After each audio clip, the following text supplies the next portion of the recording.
सभी भक्तों को जय माता की। जय चौथ माता। वैशाख के चौथ व्रत की ये कथा, जिसे बड़ी चौथ के नाम से भी जाना जाता है, इस कथा को सुन के माता बहनें अपना व्रत पूरा करती हैं, माता जी की पूजा करती हैं। तो आइए शुरू करते हैं ये कथा लेके माता जी का नाम। जय चौथ माता। एक साहूकार के एक बेटा और बहू थे। बहू पियर जाती थी तब उसके पिता पूछते थे, क्या खाकर आई हो? बेटी बोलती थी, पिताजी बासी सूखी खाकर आई हूं। एक दिन साहूकार का बेटा अपने ससुराल में गया तो ससुर ने पूछा, बेटा मेरी बेटी को बासी सूखी क्यों देते हो? उसने जाकर अपनी मां को कहा। मां बोली, मैं तो उसको गर्म खाना देती हूं, तू कल ही देख लेना। उसने देखा तो उसकी पत्नी गर्म ही खाना खा रही थी। एक दिन फिर उसके पिता ने पूछा, बेटी क्या खाकर आई हो? बेटी बोली, पिताजी सूखी बासी खाकर आई हूं। तो उसका पति बोला, तुम झूठ क्यों बोलती हो?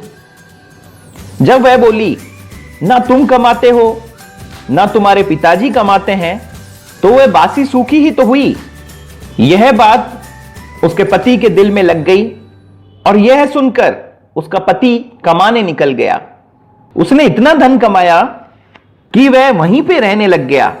एक दिन साहूकार की बहू पड़ोसन से आग लेने के लिए आई तो औरतें चौथ माता की कहानी सुन रही थी। तो वह बोली, आप सब ये क्या कर रही हो? तब औरतों ने कहा, हम चौथ माता की कहानी सुन रहे हैं। इसके सुनने से अन्न धन की प्राप्ति होती है, बेटे पोते की प्राप्ति होती है, और अगर कोई इसे 12 वर्ष तक करे तो बिछड़ा हुआ पति भी घर लौट के आ जाता है। उस दिन से ही वह भी अपने पति के लिए चौथ माता का व्रत करने लगी और उसकी सास उसे 4 समय का खाना देती।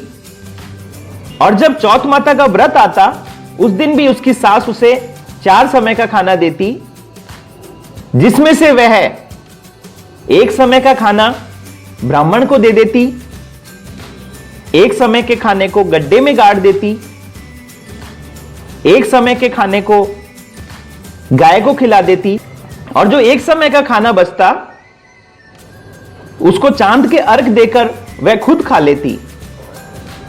ऐसे ही चौथ माता के व्रत करते करते उसे 12 वर्ष बीत गए।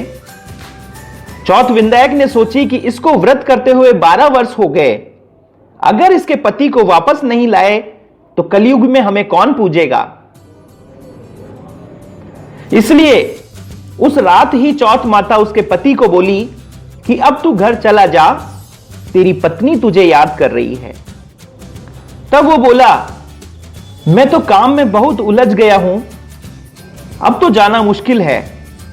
चौथ माता बोली कि दिन उगने से पहले ही दोनों घोड़े गाड़ कर चौथ का नाम लेकर बैठ जाना, देने वाले दे जाएंगे और लेने वाले ले जाएंगे। उसने वैसा ही किया। देने वाले दे गए और लेने वाले ले गए। घर आने लगा तो एक बूढ़ा सांप दुख से जलने के लिए जा रहा था। उसने उसे छेड़ दिया। सांप बोला, तूने मुझे क्यों छेड़ा?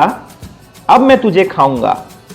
वो बोला, खा लेना, तू मुझे मेरी मां से मिलाने दे, फिर खा लेना। सांप बोला, कैसे विश्वास करूं? तू तो छत पर जाकर सो जाएगा। वो बोला, सीढ़ियां चढ़कर आ जाना। इतना कहकर उदास होकर घर आया, किसी से कुछ भी नहीं बोला और छत पर सो गया। उसकी पत्नी ने एक सीढ़ी पर बालू, दूसरे पर दूध का प्याला, तीसरी पर फूल, वह चौथी पर चौथ माता के आंखें रख दिए। रात में सांप उसे खाने के लिए आया।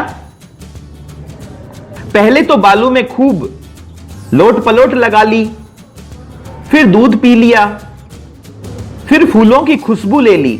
चौथ माता सोचने लगी कि अगर मैं इसका संकट नहीं टालूंगी तो मुझे कौन मानेगा। तो वो आंखें झट से ढाल तलवार बन गए। सांप की पूंछ कटकर उसकी जूती में गिर गई। तो सांप की पूंछ सोचने लगी कि इसे चटका तो दिखाऊंगी। तो उस पूंछ के आसपास जो चींटियां थी उन्होंने आपस में बात की कि इसकी पत्नी हमें आटा खिलाती थी, इसलिए इसके पति की रक्षा करनी चाहिए। इसीलिए सारी चींटियों ने पूंछ को थोड़ा थोड़ा करके खा लिया और संकट टल गया। सुबह उठने में देर हो गई तो मां उठकर जाने लगी तो सीढ़ियों में खून देखकर वो चिल्लाई कि मेरा बेटा मर गया। ऊपर जाकर देखा तो बेटा सो रहा था। बेटे ने मां से आकर पूछा कि मां मेरे लिए कोई धर्म पुण्य करती थी क्या? तो मां बोली कि मैं तो नहीं करती थी बेटा। जब उसने अपनी पत्नी से पूछा तो वो बोली मैंने किया था। मैं 12 महीनों की चारों चौथ किया करती थी। यह सुनकर सास बोली कि बहू मैं तो तुम्हें चारों समय का खाना देती थी, फिर तुमने व्रत कैसे किया? तब बहू ने जवाब दिया कि मां मैं एक समय का खाना ब्राह्मण को देती थी। जब ब्राह्मण से पूछा गया तो ब्राह्मण ने हां कर दी। एक समय का खाना गाय को देती थी तो गाय ने हुंकार भर दिया। एक समय का खाना गड्ढे में गाड़ देती थी। जब गड्ढा खोदकर देखा गया तो जो रोटियां गाड़ी गई थी वो सारी रोटियां सोने की बन गई और सोने की रोटियों का ढेर लग गया। और उसने कहा कि जो एक समय का खाना बचता था वो मैं चांद को अर्घ देकर खुद खा लिया करती थी। ऐसे ही मैंने मेरे व्रत पूरे किए। सारी नगरी में हेला फिरवा दिया गया कि पति की पत्नी, बेटे की मां सभी चौथ का व्रत किया करें। हे चौथ माता, जैसे आपने साहूकार की बहू को सुहाग दिया वैसा सबको देना। कहानी के कहने वाले, सुनने वाले व हुंकार भरने वाले, अड़ोसन पड़ोसन सबको देना। माता जी सभी की मनोकामना पूरी करें। जय माता की, जय चौथ माता।